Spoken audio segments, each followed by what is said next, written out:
Vincent Price, who is usually heard at this time as the Saint, has been delayed in Paris. Tonight, by arrangement with Metro-Goldwyn-Mayer, you will hear Barry Sullivan in the role. Mr. Sullivan can currently be seen with Lana Turner and Ray Milland in A Life of Her Own.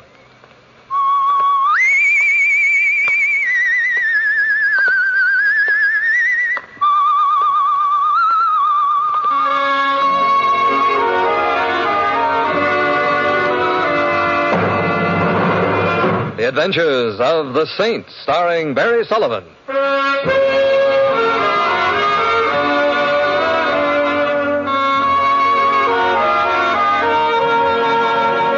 The Saint, based on characters created by Leslie Charteris and known to millions from books, magazines, and motion pictures. The Robin Hood of modern crime now comes transcribed to radio, starring Hollywood's brilliant and talented actor Barry Sullivan as the Saint.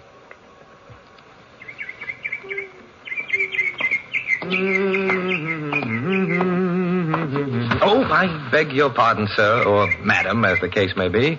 Young man. Yes? I saw you. Well, I'm never invisible in September. You kicked that bird. Oh, no, I didn't. He or she was grousing on the park path. Do you realize what our native wild bird life means to America? Oh, no. Think of the ruby-throated warbler, the scarlet tanager, the great crested grebe. Come to think of it, I used to know a great crested...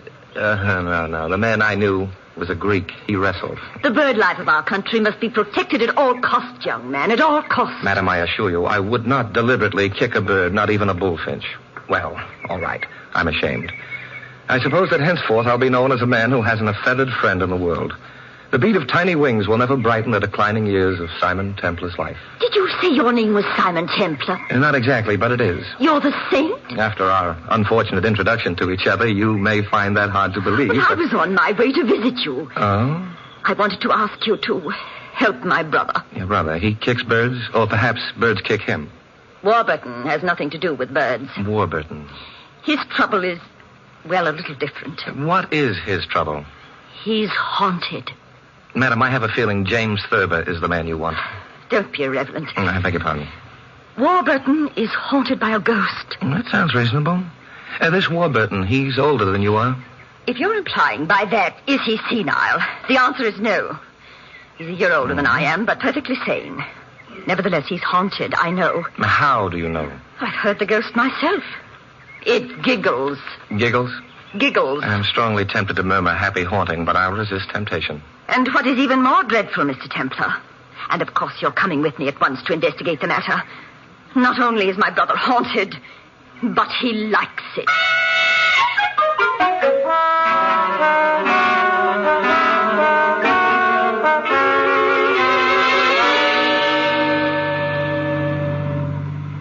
My name, I suppose I should tell you, is Prue Thaxter. How do you do?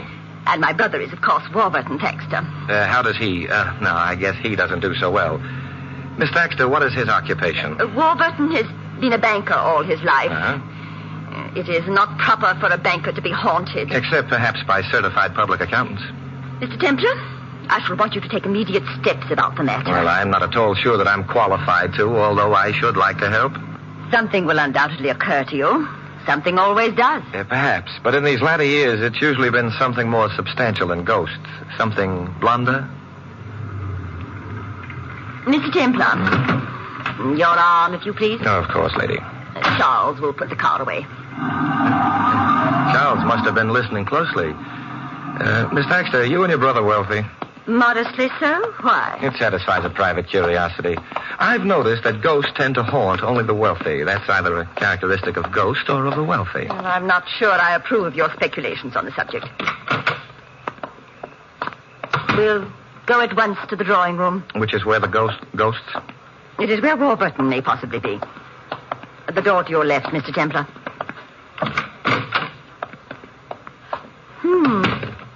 Warburton is not here. Mr. Templar, this is the room where we spend most of our evenings. It's where we've heard the ghost. Something's been bothering me. You said it giggles. He giggles? She giggles. And does she do anything else? Clank chains, for example, or utter blood-curdling moans? No, apparently not. Oh. Warburton and I heard her on a number of occasions. Mm-hmm. The sound seemed to come from the study. The door on the right wall leads to it. And you investigated? Well, Warburton did, naturally. He went into the study. He felt a man should look after such matters. I see. He went in and shut the door behind him to spare me. He stayed on each occasion some little while. I heard the giggle again and insisted on being let into the study. You were perfectly right, I imagine. Warburton let me in. There was no one there. I was momentarily unnerved, of course. Of course. But Warburton seemed quite undisturbed. Huh? As a matter of fact, he seemed positively happy about it all. Did you ask him why? His reply was frivolous. He said that at his age it was flattering to be haunted by a ghost whose giggle was so youthful. This happened how many times? Perhaps half a dozen. I wonder where Warburton is. Perhaps in the study. Perhaps... Oh! That wasn't a giggle, but it did come from the study. Yes, we must see at once. Warburton! Warburton! Mr. Templar, the door's locked. Do you have a key? No, there isn't any. Never kept locked. Let me in. Miss Baxter, ghosts don't generally go about opening doors. Must be latched from the inside. Is there any other way of getting into the study? There's a window overlooking the garden. And suppose we try the garden. All right. It's this way. Oh, Mr. Templar, I'm frightened. What are we going to find in there?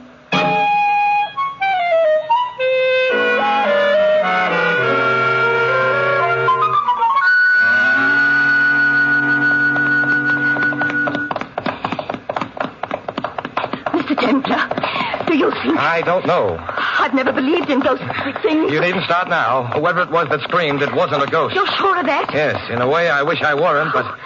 I don't think I quite understand. Well, let's wait and find out before... Now, this would be the window of the study. Yes. It's quite a bit higher than my head. Concrete walk directly underneath the window. Oh, what on earth does it matter if the walk is concrete? There wouldn't be any footprints on concrete. Well, perhaps not, Mr. Templar, but do ghosts leave footprints? I suppose not. However, is there a ladder about? The gardener's shed over there. Yes. Is it open? I think so. We can try. See, a ladder. Oh, ladder. Oh, yes, here's one. Now, back to that study window. Oh, hurry, Mr. Templar, hurry. See, ladder against the window. Now, you know, I've always envied firemen climbing up and down ladders all day long. Mr. Templar, why are you delaying? All right. Up the ladder it is. Can you see into the study? Yes. What? You better stand out of the way. I'm coming down. My brother is in there? He is. I think perhaps we'd better go inside. We have a couple of phone calls to make. Phone call? Yes, to a doctor and the police. A doctor? I suspect from what I could see that a doctor won't be too necessary, but your calling him will at least show the proper solicitude. Something happened to Warburton. He's dead. I'm afraid he is. Oh, no. Here, you'd better take my arm. No. Thank you very much. I don't need help. We had better make those calls. All right. By the way, Miss Baxter. Yes? While the police are on their way here, if I were you, I'd try to think up something to tell them besides a ghost story. What do you mean? Ghosts aren't generally capable of beating a man's head to a pulp.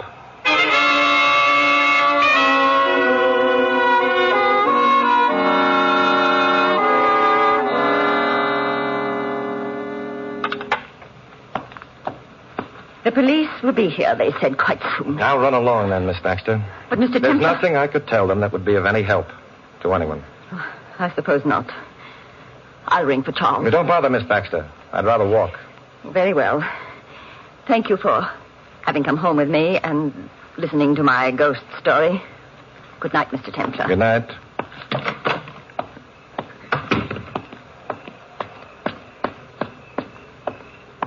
Here you are, sir. Huh? I ride whether I want to or not, eh? Yes, sir. Thank you. You're welcome, sir. Now, look, Charles, I beg your pardon. I seem to be sitting on you. Not entirely, of course, but enough to know that you're not a ghost. Look, I don't like to seem inquisitive, but you can speak? Of course I can. What's your name? Simon Templar. Oh? Do saints often go around sitting on girls' laps? I am not sitting on your lap. No, but you didn't miss by much. As a matter of fact, I am now at the opposite end of the seat. Afraid? What's your name? Lorraine. I think Prue Thaxter thinks you're a ghost. Do you? Now, you needn't slide any closer to me. I already have sufficient evidence that you're not. Are you glad? I'll admit that you have a delightful way of not being ghostly.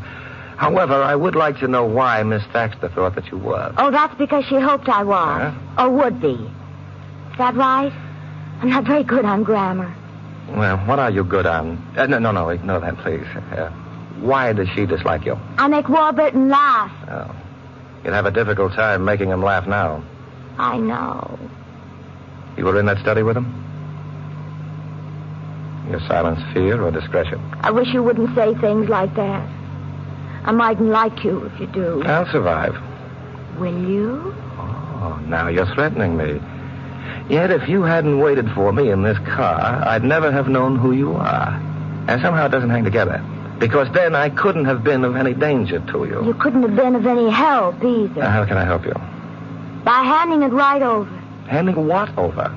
The key. The key, of course. The key to... Please, don't be difficult. I'm terribly sorry, but actually I don't know enough to know if I'm being difficult or foolish. Let me search. Oh, no. Why not? Well, I'm ticklish. If you don't let me search you, I'll scream. You needn't bother. You forget, I've already heard you scream. Maybe, but Charles hasn't.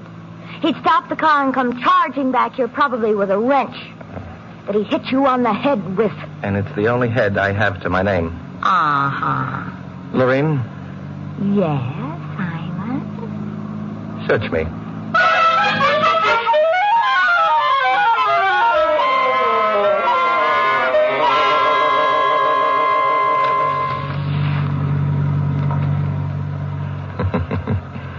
Lorraine, you look like you'd lost your last giggle. Naturally, you didn't have the key. But I told you that before you, searched me.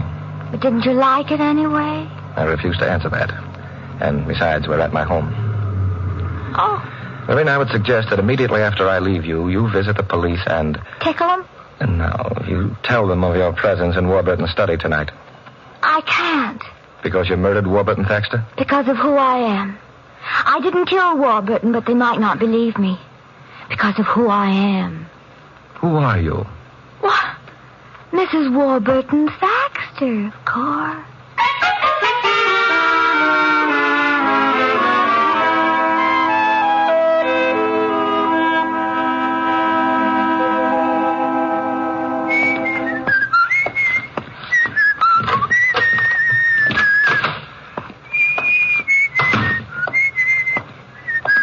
Templar.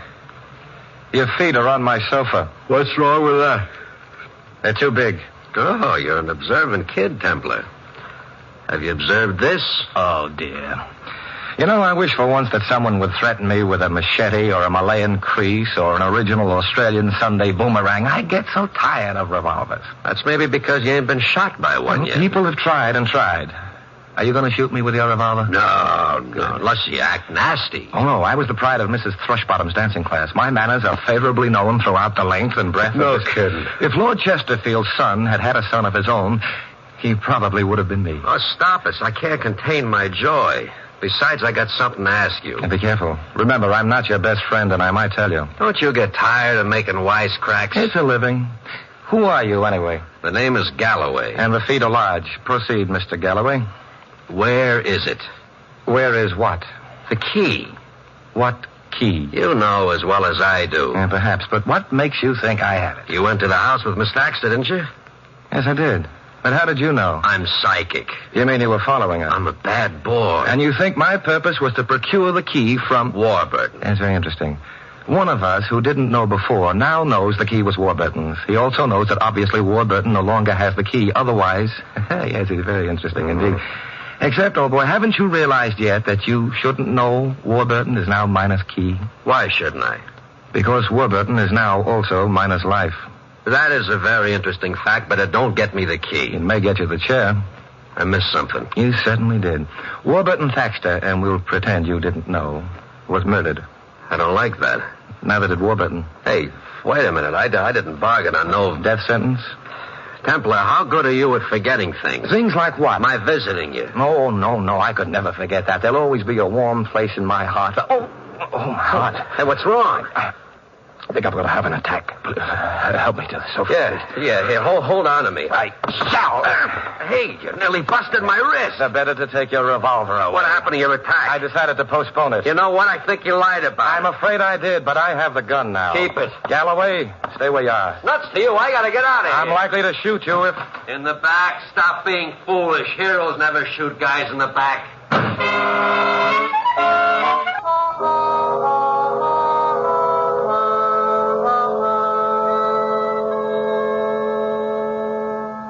Lieutenant Cool, I'll bet you never knew I was a hero. Go away, Templar. I was just about to take my nap. Oh, it can't be. They must have put you on the Thaxter case. I'll tell you all about it next spring. Were any keys found on his body? Well, sure. So? Was a safe deposit key among them? His sister wanted to know the same thing. And? No safe deposit key. I see. Cool, did you leave a policeman in the house with Miss Thaxter? This may come as a shock to you and the readers of mystery stories, but I did. I'm bracing myself. One more question, Cool. If I had a key to somebody else's safe deposit box, would the bank let me get at the box? Just because you had the key to it? No.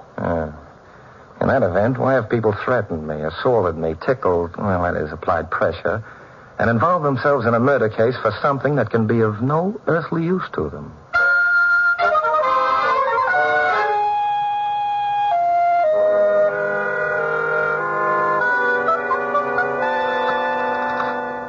Templar, the telephone.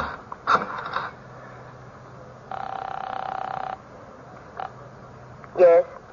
Miss Thaxter, this is Simon Templar. I hope I haven't waked you. Oh, I haven't been asleep. Not this night. I thought perhaps you might still be up. Miss Thaxter, I've had a visitor who, among other things, carried about a good deal of earth on his shoes. You know a man named Galloway? Of course I do. Who is he? My gardener.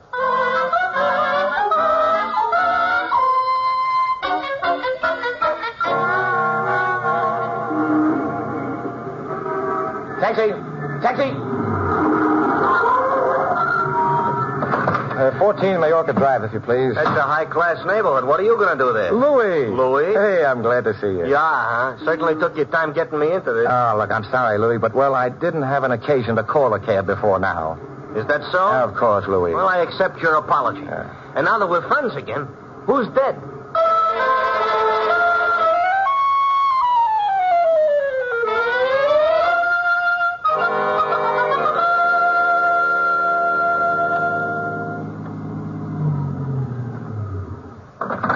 The scene of the tragedy. I wait. You wait. About how old is this Miss Thaxter? Middle 50s, I should think. Why? Oh, just wanted to know how long I'll have to wait. Middle 50s? Not long.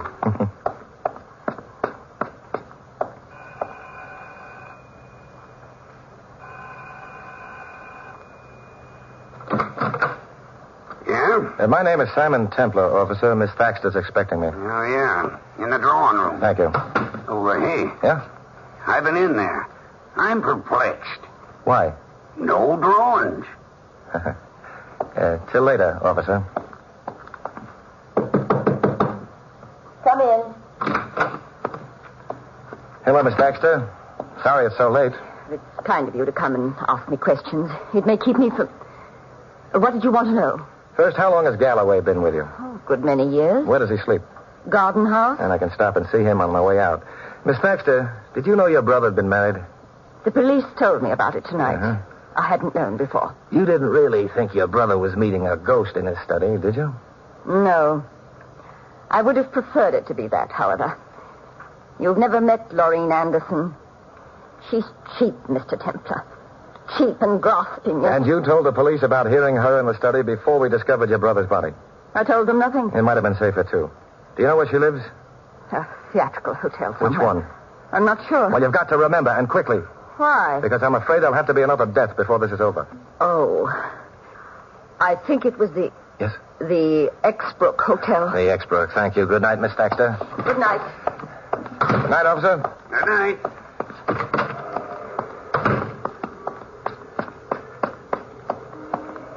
Louis? Huh? Get out of that cab. Come with me.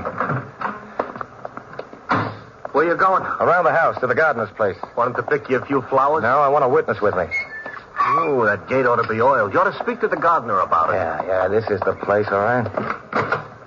Hey, Shouldn't you have knocked? Unnecessary, unless I'm mistaken. And I wasn't mistaken. Oh, you mean you expected him to be dead?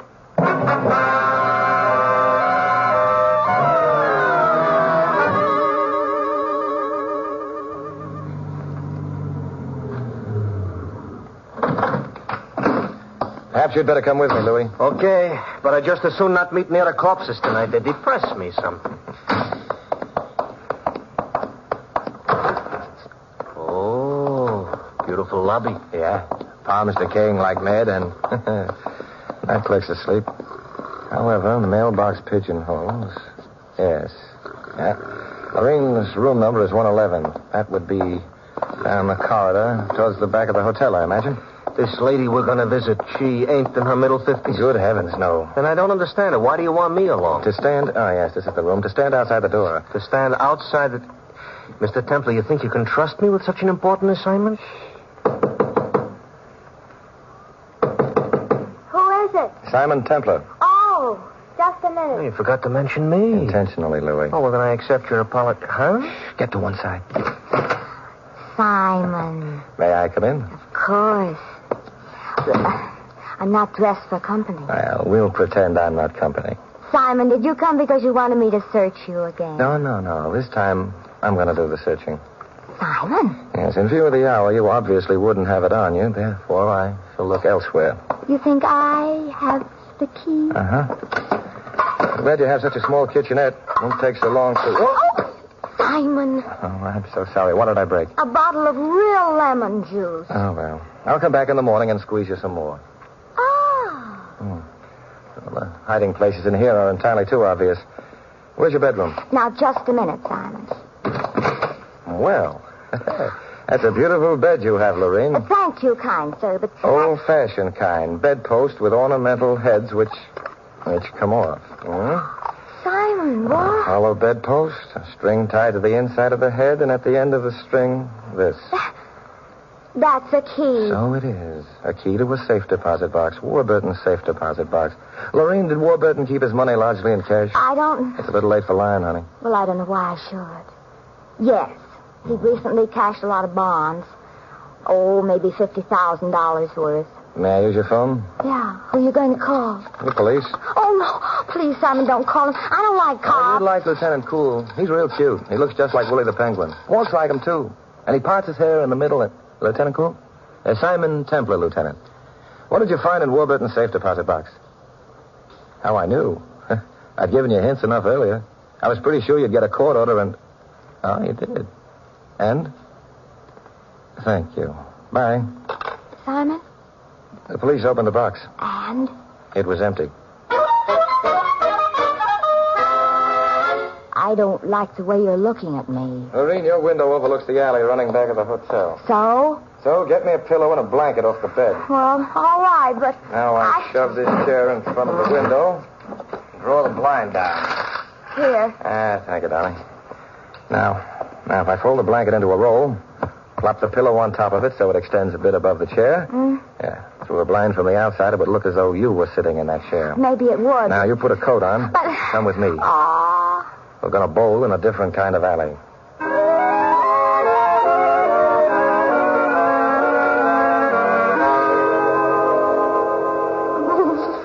I'm cold. Why do we have to stand here? Because from where we are, we can't be seen. But we can see your window with a silhouette on the blind. And if anyone comes up the alley... Simon, I don't understand at all. Suppose you were an aging woman who owned nothing but an old house.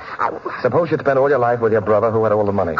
Suppose your brother then met and married a pretty girl. And then he cashed in all his money and was preparing to leave you. How would you feel? Well, I'd be unhappy about it. You'd kill your brother if you were half insane with pride and anger. You'd try to have his wife convicted of the murder. You'd call in somebody like me, to be around when you discovered your brother dead. You'd plant a safe deposit box key someplace in your brother's wife's room. You'd hire your gardener to threaten me about the key and then kill him before he could get frightened and blow up the whole scheme. Simon! But then when you realized the man you'd been using as a blind had stumbled onto a part of the truth, what would you do? You'd try to wind up the case quick. I wouldn't... You'd try to shoot your brother's wife, then make it look like suicide, huh? Now, Louis is at the door of your room, so that won't be tried. But the alley here...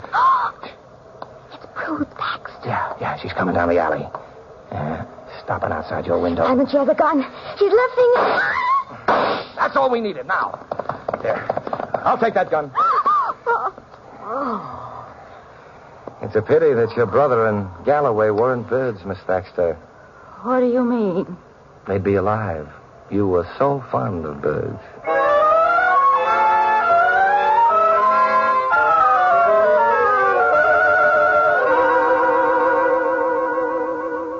You see, Lorraine, that safe deposit key couldn't have been of any use to Galloway or yourself. No. But Miss Thaxter, she had two uses for it. First, she'd rented a safe deposit box at the same bank, next to her brother's. Mm-hmm. She was known to the guard at the bank, therefore she could go down into the vault and, by working quickly, empty Warburton's box, which she did. And then she planted the key on you. I'm so grateful to you, Simon. Oh, nonsense, Addie. Simon, I don't know how I can repay you. Do you? Well, as children say when they don't know something, search me.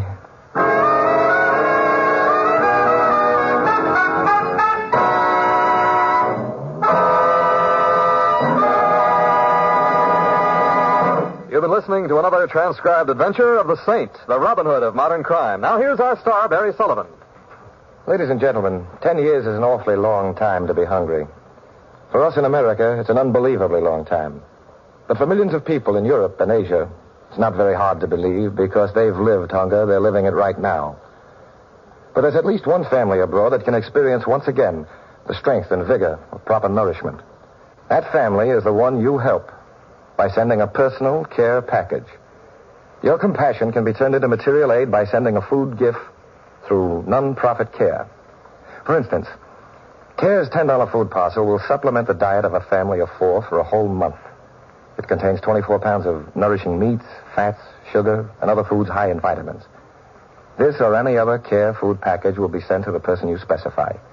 Or if you wish, CARE will select a suitable recipient for your gift, and either way you'll receive a signed receipt upon delivery and probably a heartfelt letter of gratitude. All you have to do is send your money order to CARE, New York. CARE will do the rest. Remember the address, it's CARE, New York. And now this is Barry Sullivan inviting you to join us again next week at the same time for another exciting adventure of the Saint. Good night.